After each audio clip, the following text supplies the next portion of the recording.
Welcome to Fearless Conversations, a podcast by free thinkers of the world. The content within this episode is intended for mature audiences only. Sharks have been here regulated by nature. They've survived 5 mass extinctions. There has to be a reason. And in the last 100 years, we've been able to decimate 37% of some of the most prominent shark populations in the world. 100 years. We've done what 5 mass extinctions have not been able to do. But we need sharks. They regulate not only the health of the reef, of the kelp, of the deep ocean by removing sick, dying, dead individuals, but also regulate the distribution of individuals. So if a shark eats, let's say, turtles or grass eaters, the mere presence of the sharks will reduce the amount of herbivores you have in a certain area and redistribute them differently so that the herbivores will not attack a specific area. Wolves and deers, anyone? It will not attack the specific area and consume everything and then be the detriment of everything else. So sharks not only physically remove individuals, but just mere presence of a shark redistributes some of the prey, going, oh, let me be careful there. Yes, we need sharks more than they need us, because ultimately what we forget on the top of all these ocean predators, prey, herbivores, sea algae, kelp, and all of that is the humans who are fishing and need the oceans, want to have life on this planet, and also the oceans as for many food supplies. So I want to live on that note. The nonprofit, it's called People of the Water.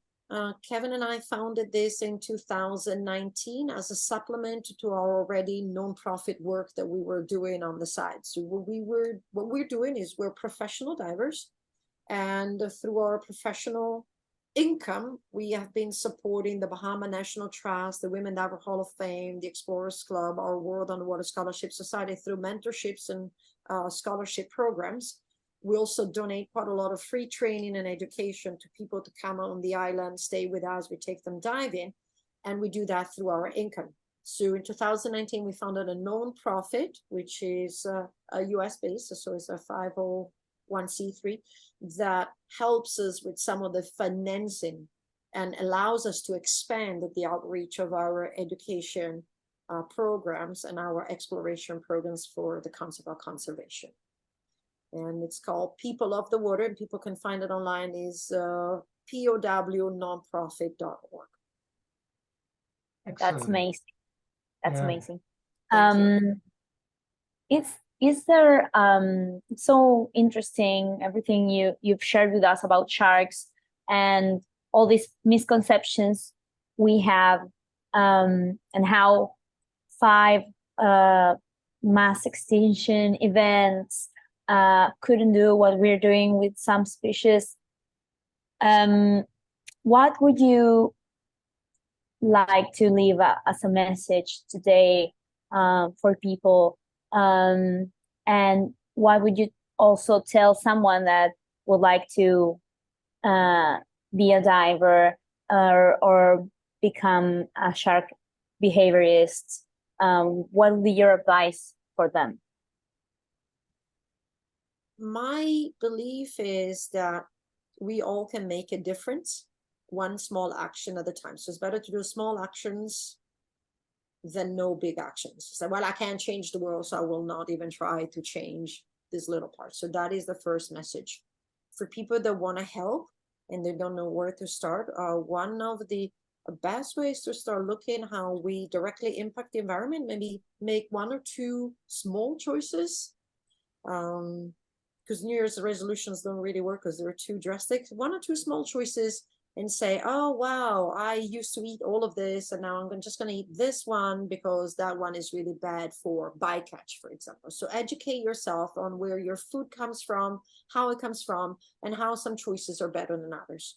For those people who are still eating fish, my biggest recommendation is to go to the seafoodwatch.org and have this beautiful list with green, yellow, red, and unaccounted for list of fish crustaceans that you might want to pick versus the other for your diet.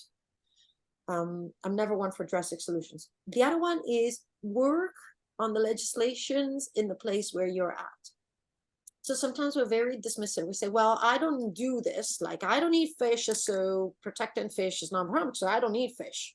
But sometimes my choice, without realizing, because we don't know what we don't know, is affecting fish. So educate yourself on what's going on into your life. And then if there's something that you can do, for example, vote, speak. If there's public forums about changing legislations to protect this species, like we did here in the Bahamas, to ask the population to understand that protecting this makes this better, vote for it. Be a positive contributor into your own society, into your own place. Don't worry about what the rest of the world is doing out there and stop pointing fingers. I usually say, just take care of your own backyard. And eventually your next door neighbor is going to look at your backyard and goes like, wow, that looks really neat. Those will be my 2 recommendations. Go in with kindness, do changes for yourself, lead by examples, and people will change inspired by your positivity rather than your negativity. As divers, you will be entering the majority of this world. I think the beauty of the ocean is parallel to the beauty of a rainforest, as well as beauty of the desert or the beauty of the mountains, whatever the environment that you like, and you will add one more. Take your time to do your research on whom you're doing your certification with. If you spend peanuts, you get monkeys. So sometimes people go on the cheap versus the selecting the best. But my father always taught me to buy cheap flip-flops and expensive snow boots. So you're going on the water in a foreign environment to which you do not belong. Make sure that you get someone that you can understand with. When my students contact me, when I hear 2 or 3 questions that I'm like, hey, would you like to jump on a call? Find an instructor that is willing to exchange emails back and forth with you, answer all your questions, address all your concerns. Don't be dismissive, don't be diminutive, don't brush you off. Does not become irritated with your questions, your concerns, your fears. For as stupid as you feel they are, they're not. So take your time to shop around the same way you take a time to shop around for the things that matters to you. And that would be my biggest recommendation. Once you find the person you click with, that takes the time, puts the time, does not get irritated, then you find someone that will take care of you all around. And then the experience will be much, much better. Perfect. Yep. Great.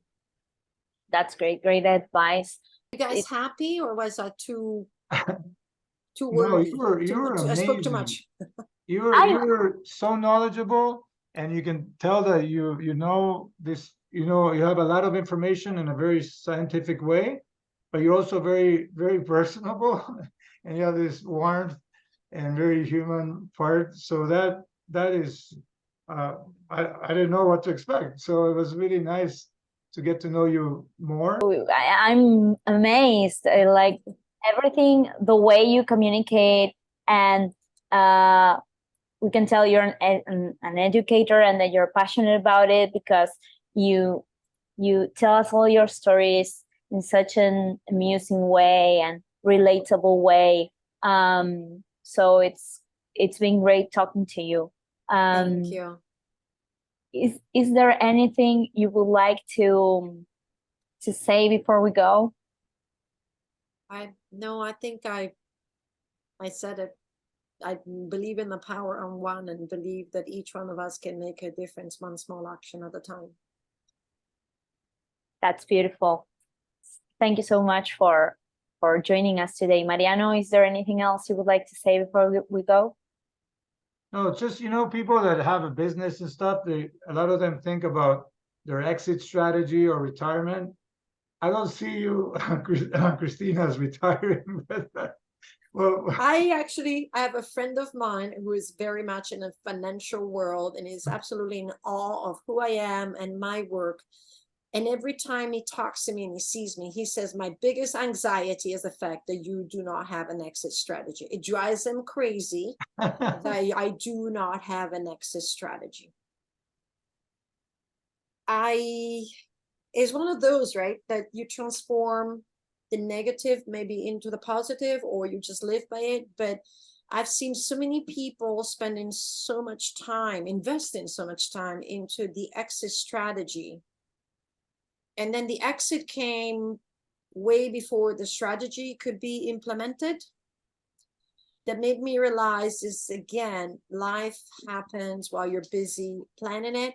And so organizing an exit strategy that will require for me to exit in order to organize it is not my MO. I want to continue doing this, not invest time into organizing an exit strategy, because you never know what the exit strategy is there.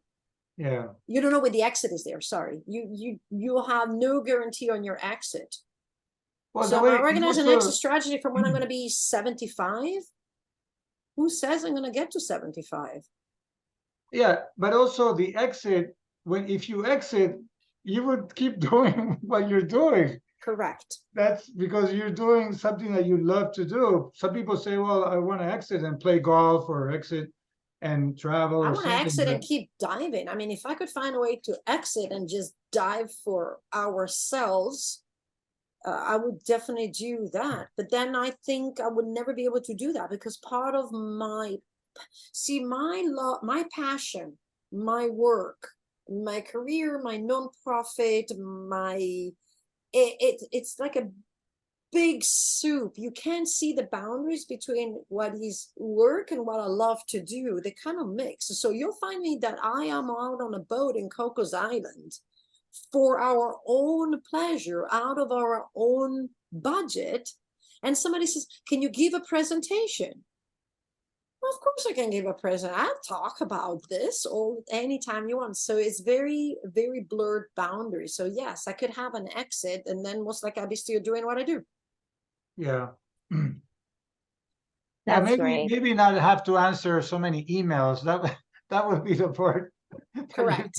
you could avoid. But there's like always, you have to do something that you don't like, but the majority is that you are where your heart is, your passion, your soul, and then you're influencing so many people to see the world differently and to take care of it.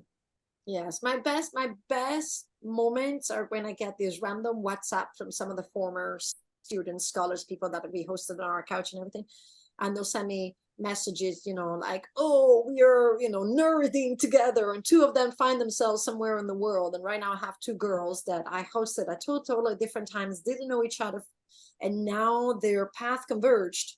And every day I get a little personal update, a little WhatsApp.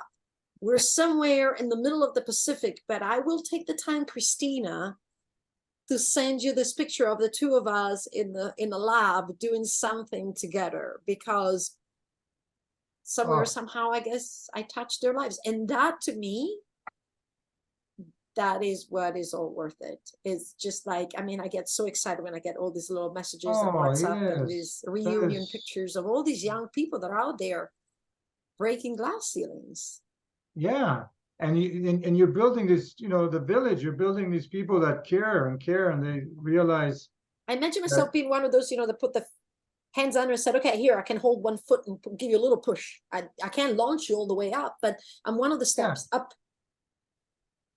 Yes. Amazing. And representation is everything. Like now little girls can see you, and it's very different from the story you told us while you were growing up. So that makes a big difference, and it's beautiful.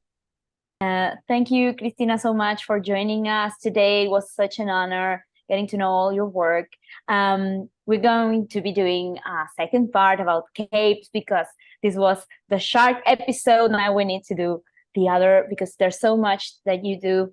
We're going to be leaving Cristina's information, the website, the social media, and it was a great honor having you. Thank you so much. And if you like this episode, don't forget to like and subscribe, and see you next time. Bye. Bye-bye. This is the end of our episode. Don't forget to like and subscribe. See you next time.